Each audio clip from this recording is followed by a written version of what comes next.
안녕하세요. 하루 필수 말씀 충전 하필 큐티 조종환입니다. 오늘 함께 나눌 하나님 말씀은 시편 107편 1절에서 22절까지 말씀입니다. 주님께 감사드려라. 그는 선하시며 그의 인자하심이 영원하다. 주님께 구원받은 사람들아, 대적의 손에서 구원받은 사람들아, 모두 주님께 감사를 드려라. 동서남북 사방에서 주님께서 모아들이신 사람들아, 모두 주님께 감사를 드려라. 이렇게 주님께 감사를 드리는 것에 대한 당위를 설명하고 있습니다. 주님께 구원받은 사람들은 어떤 사람들인가? 대적의 손에서 구원받은 사람들이고 동서남북 사방에서 모아들이신 사람들입니다.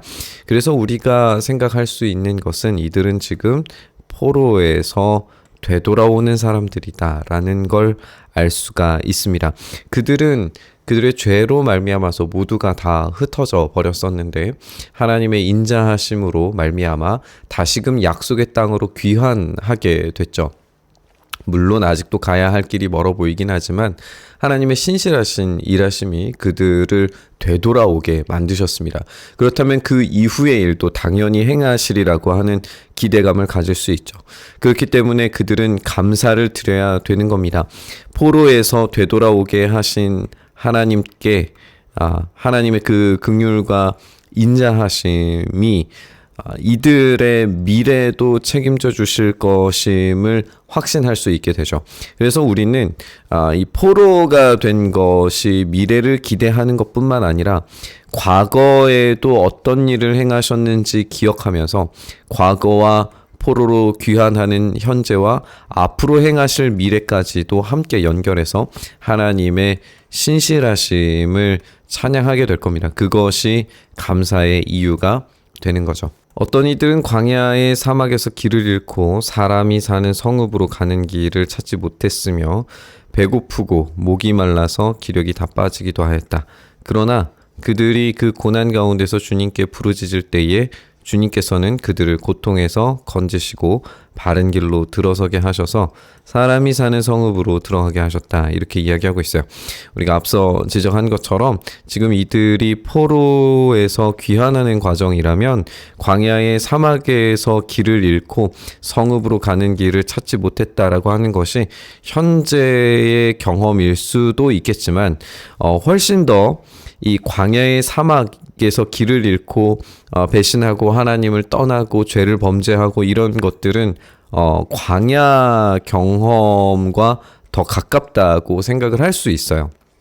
물론 두 가지가 다 포함이 되겠죠. 지금 이게 광야일 수 있고 포로에서 귀환일 수 있어요. 그러니까 한마디로 말해서 이 과거의 경험이 현재에도 경험되고 있다는 걸 우리가 알 수가 있는 거예요. 여기에서 이제 두 가지가 보이는데 배고픔과 목이 마름입니다. 광야에서 이스라엘 백성들이 출애굽 시절에도 배고픔 때문에 하나님께 호소했는데 그때 만나를 주셨죠. 그리고 그들이 목말랐을 때 하나님께서 반석에서 물을 내심으로써 그들이 해가라는 장면을 경험했어요. 마찬가지로 포로에서 귀환하는 과정에서 이 만나와 물이 경험되지는 않지만 이렇게 책임져 주셨던 하나님께서 다시 돌아가게 하는 그 여정 가운데에서 먹을 것과 물을 제공해 주시리라고 하는 것을 기대하게 되는 거죠. 그것으로 인하여서 인자하심을 감사하고 베푸신 주님의 놀라운 구원을 감사해야 한다라고 이렇게 이야기하고 있는 겁니다. 그래서 주님께서는 목마른 사람에게 이 물을 실컷 마시게 하시고 배고픈 사람에게 좋은 먹을 것을 주게 하셔서 그것으로 말미암아 풍성함을 경험하게 하실 겁니다. 이 마음껏 먹게 하심이라고 하는 것을 생각했을 때에 이 광야에서의 경험, 이 만나뿐만 아니라 메추라기를 마음껏 먹을 수 있게 만드셨던 경험까지도 우리가 연결해서 생각해 볼 수 있을 것 같아요. 이렇게 이 과거의 경험이지만 이 과거의 경험이 기반이 되어서 앞으로 미래에도 그리고 현재에도 하나님의 신실하심이 어떤 방식으로 경험될 것인가를 고백하고 그것으로 말미암아서 감사를 고백하게 되는 이런 순환을 우리가 읽게 됩니다. 사람이 어둡고 캄캄한 곳에 살며 고통과 쇠사슬에 묶이는 것은 그들이 하나님의 말씀을 거역하고 가장 높으신 분의 뜻을 저버렸기 때문이다. 이렇게 고통과 쇠사슬에 묶이는 것은 포로의 경험인데, 단지 포로뿐만 아니라 이스라엘 백성들이 이집트에서 종살이 하던 것도 마찬가지의 경험이었겠죠. 어쨌든 이 과정 가운데에서 하나님의 말씀을 거역하고 가장 높으신 분의 뜻을 저버리는 일들이 이런 포로 경험의 이유라는 건 우리가 잘 알고 있습니다. 그렇기 때문에 주님께서 그들의 마음에 고통을 주셔서 그들을 낮추셨고, 그들이 비틀거려도 돕는 사람이 없는 그런 경험으로 어쩔 수 없이, 그리고 필연적으로 이 포로가 됨을 경험할 수밖에 없었어요. 그러나 그들이 고난 가운데에서 주님께 부르짖을 때에 그들을 그 곤경에서 하나님께서 구원해 주십니다. 어둡고 캄캄한 데서 건져주시고 그들을 얽어맨 사슬을 끊어주십니다. 주님의 인자하심을 감사하고 사람에게 베푸신 그 놀라운 구원을 감사하라 라고 이야기하면서 주님께서 놋대문을 부수시고 쇠빗장을 깨뜨리셨다라고 이야기하고 있어요.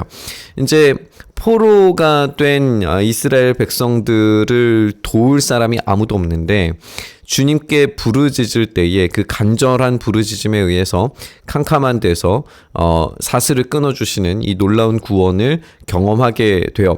그리고 여기에서 놋대문과 새 빗장을 깨뜨리셨다라고 하는 것은 감옥에 갇혀 있는 모습을 보여주는 거죠. 이런 감옥에 갇혀 있는 상황에서 그것들을 깨뜨리시는 하나님의 놀라운 구원을 경험하게 되는 거예요. 이 장면만 우리가 놓고 본다면 우리는 이사야 본문을 떠올릴 수 있게 되는데, 가난한 자들에게 기쁜 소식을 상한 마음을 싸매 주시는 분께서 포로된 자에게 자유를, 갇힌 자에게 석방을 선언하신다라고 하는 이사야 61장 1절의 말씀을 우리가 함께 연계해서 생각해 볼 수 있을 것 같아요. 그러니까 이 일은 지금 과거에 이집트에서 일어난 일이고 현재의 포로에서 귀환할 때 일어난 일이며, 미래에는 우리 예수님께서 자신의 사명을 밝히시면서 회당에서 이 이사야의 글을 읽으심으로써 이 일을 하시겠다라고 선언하셨어요. 그리고 우리에게 있어서 더욱 큰 미래는 바로 사망의 권세에서 이 사망의 쇠빗장을 깨뜨리시고 부활하게 만드시는 것으로 경험될 겁니다. 그러니까 이 과거의 모든 이 경험들은 하나님의 신실하심을 확정적으로 보여주는 예시들인 거죠. 이 예시들이 우리의 근거가 되어서 우리의 미래가 어떻게 될지를 확실히 알 수가 있는 거예요.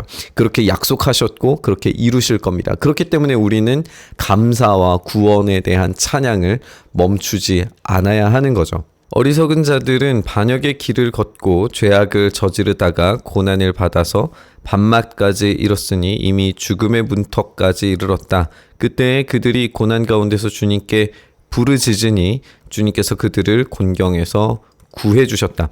우리는 광야 생활 가운데에서 이스라엘 백성들이 얼마나 끈질기게 반역했는지를 알고 있어요. 이 끈질긴 반역 가운데에서도 하나님께 부르짖는 자들은 늘 언제나 구원을 받았고 이들이 약속의 땅으로 돌아왔습니다.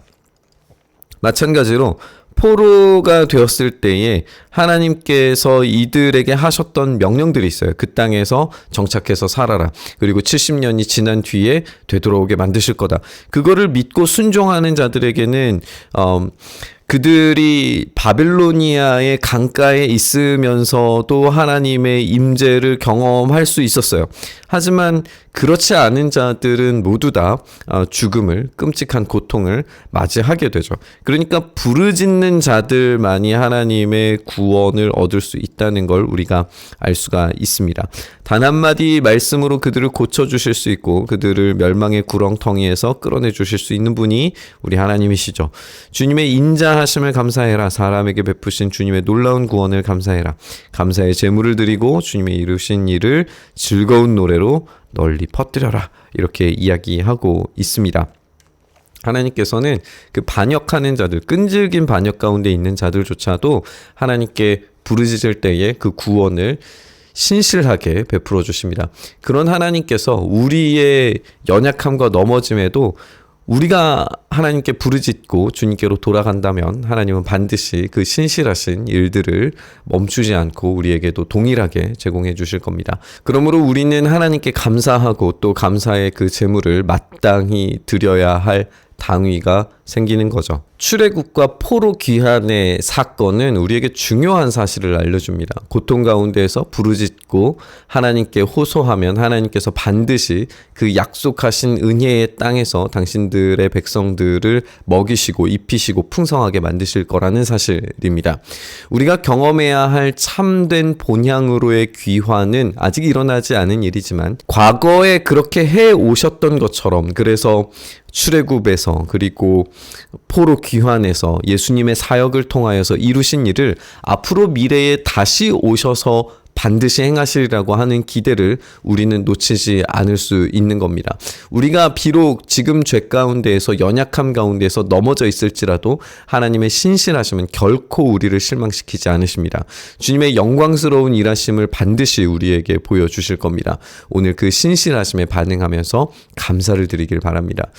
지금 우리의 형편과 상관없이 주님의 신실하심을 신뢰하시길 바랍니다. 하나님은 반드시 우리에게 그분의 일을 행하실 겁니다.